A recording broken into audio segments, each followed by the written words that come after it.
Mercredi 17 mars, les amis, salut à tous, j'espère que vous êtes en forme ou que vous soyez bienvenus comme d'habitude à la maison dans mon petit bureau pour ce point média. Confusion hier, pas de rendez-vous, mais on va se rattraper aujourd'hui. Karim Benzema énorme hier, 70 buts en Ligue des Champions, qualif du Real Madrid pour ce top 8, on va y revenir. L'autre qualifié hier soir pour ce top 8, c'est Manchester City, pas de détails, victoire 2-0 face au Borussia Mönchengladbach, comme au match aller, les buteurs De Bruyne et Gundogan. Guardiola qui avait choisi de jouer sans numéro 9, sans Kun Agüero et sans Gabriel Jesus. Qualif de Manchester City. L'autre information importante en Angleterre, elle est ici. Regardez, l'Angleterre, la terre promise pour Haaland. Va-t-il filer en Première Ligue? Les sirènes sont très nombreuses. Manchester City, Manchester United et Chelsea. Roman Abramovich le veut. Roman goes in hard. On est dans le dur avec le double A de Haaland. On le veut. Et regardez, c'est le signal de Thomas Tuchel, le coach de Chelsea, qui a mis sous pression ses attaquants. Regardez, je vous ai mis un peu tout ça. Patchwork pour vous expliquer la situation. Thomas Tuchel en place maintenant depuis 12 matchs à la place, vous le savez, de Lampard. Pression sur ses trois numéros 9 avec Werner, Giroud et Tammy Abraham. Dans ce même temps, sur ces 12 matchs, 4 buts seulement sur eux. Il en veut plus et il veut éventuellement du coup un numéro 9 et il irait le chercher chez lui en Allemagne avec Haaland du Borussia Dortmund. Du coup, on est allé demander à Roman Abramovich d'aller faire le travail. Problème, l'agent de Haaland est Mino Raiola et il y avait eu du rififi entre les deux hommes en 2017 lorsque Roman voulait Lukaku qui au dernier moment a choisi Manchester United. Le litige va-t-il trouver pansement, on va le dire ainsi, avec le cas Haaland, affaire à suivre, mais attention car Solskjaer, Manchester United, est entré également dans la danse. Lui aussi veut le père Haaland, affaire à suivre. Le Real Madrid qui retrouve donc le top 8 avec une fin de Champions pour Ramos qui était de retour et buteur le capitaine sur penalty avec une bonne gorgée. Regardez ça avec Lucas Vazquez, qualification du Real Madrid, l'Atalanta éliminé, les Italiens dans le dur, on reste à la maison après l'élimination de la Juve. Dernière chance avec la Lazio face au Bayern, mais ça va être compliqué, vous allez le voir. L'Atalanta qui a été trahi notamment par une grossière erreur de son gardien Sportiello, plus celle de Ilicic, trop, beaucoup trop face au Real Madrid. Le mot est très fort dans la Gazzetta dello Sport, vous le voyez, c'était de trop pour l'Atalanta Bergame, alors que le Real revient donc dans ses quarts de finale avec un super Karim Benzema. Le plan de Zizou a fonctionné, défense à 3 pour lui, 3 défenseurs centraux avec Nacho, Ramos de retour et Raphaël Varane, les deux flancs avec Lucas Vazquez à droite et Ferland Mendy sur le côté gauche, à plat les deux milieux avec Toni Kroos, les trentenaires et un super Luka Modric, et Valverde a joué devant, à droite l'Uruguayen, à gauche la rapidité de Vinicius, bien évidemment Karim Benzema, et dans les buts un super Thibaut Courtois. Les notes sans appel en faveur du Real Madrid avec Nacho donc pour les 3 centraux, Vinicius le TGV sur le flanc gauche et un super Luka Modric, vous le voyez. Karim Benzema, 5e but pour lui en Ligue des Champions, son 70e, il est dans le top 5, 135 pour le premier Cristiano Ronaldo, 120 pour Lionel Messi. Attention derrière, Benzema peut aller chercher le podium. 72 pour Lewandowski, 71 pour Raoul, 70 pour Karim Benzema. Ça c'est une affaire à suivre, intéressant pour Karim Benzema. Le roi d'Europe est de retour donc dans ce top 8 après les éliminations lors des 2 dernières saisons face à l'Ajax et Manchester City.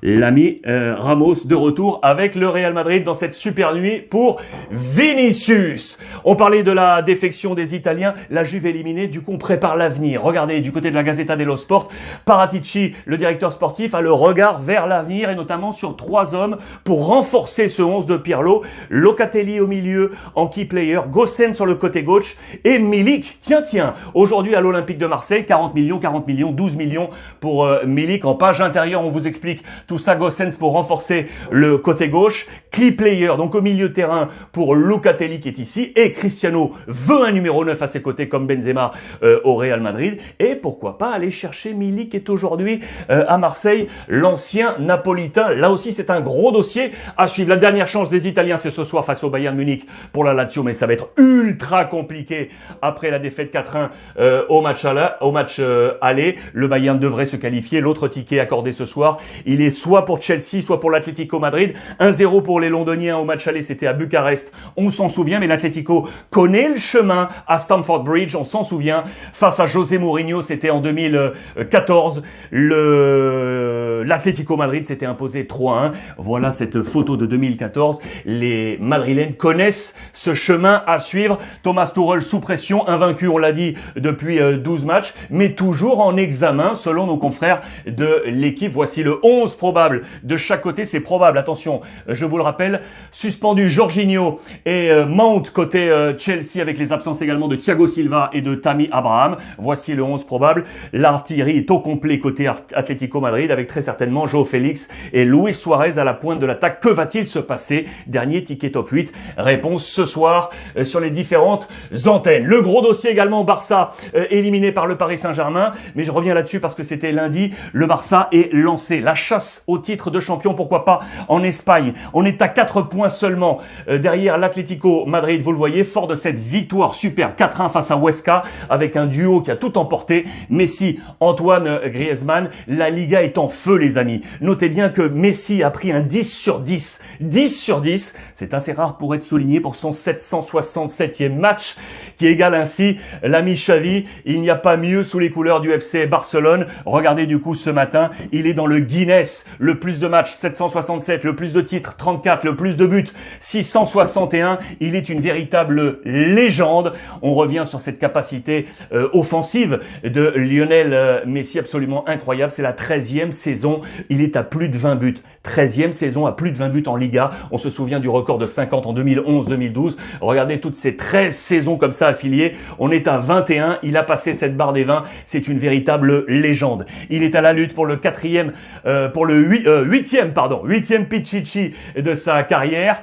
Il est en bataille avec Luis Suarez et bien évidemment Karim Benzema, 21, 18, 15. On va se régaler pour cette fin de championnat.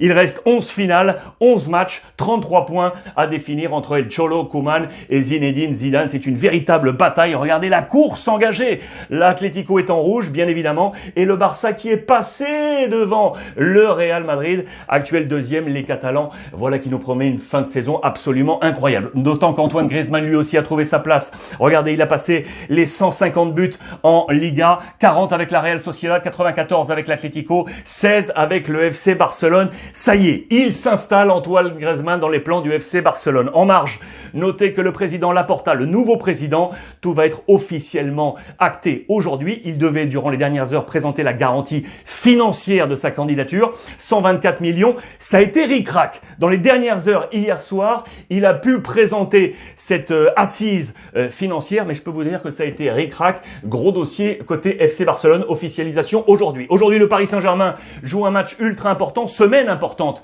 On joue face à Lille, 17h45 en Coupe de France. Attention parce que dimanche pour le Paris Saint-Germain, c'est l'Olympique Lyonnais. On est à la croisée des chemins, pression maximale selon l'équipe pour ce match face à Lille. Les deux premiers du championnat qui s'affrontent. Du coup, Lille, équipe très certainement remaniée. Voici quel serait le plan probable du Paris Saint-Germain. La formation de Pochettino ce soir, 17h45, semaine décisive pour Paris et pour la bataille pour le titre pour les Lillois également. À noter chez nos confrères de la Provence, très bon entretien avec Paul Lirola, le latéral droit espagnol, arrivé en janvier dernier, vous le savez, depuis l'Italie. Lui qui a été formé à l'Espagnol Barcelone, 23 ans, passé par la Juve, Sassuolo et la Fiorentina. Il parle de l'énergie que donne aujourd'hui Sampaoli. Il n'avait jamais vécu une telle situation de crise.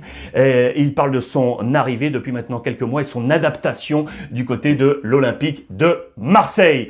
Voilà les amis pour ce point média. Je voulais qu'on finisse avec ce visage parce que ça c'est absolument fantastique. Pour nous, amoureux du football, Monsieur Zlatan Ibrahimovic est de retour sous ce maillot jaune et bleu de la Suède. Il avait raccroché les crampons de sa carrière internationale il y a 5 ans. Il a décidé de revenir. Le revoilà, Ibra dans les colonnes de l'équipe. Ce visage, il nous a manqué sur la scène internationale avec sa sélection suédoise. Il est de retour. Ces petites histoires qui font la grande histoire du football comme d'habitude. On échange via le hashtag RuizClub. Profitez des vôtres les amis et on se retrouve.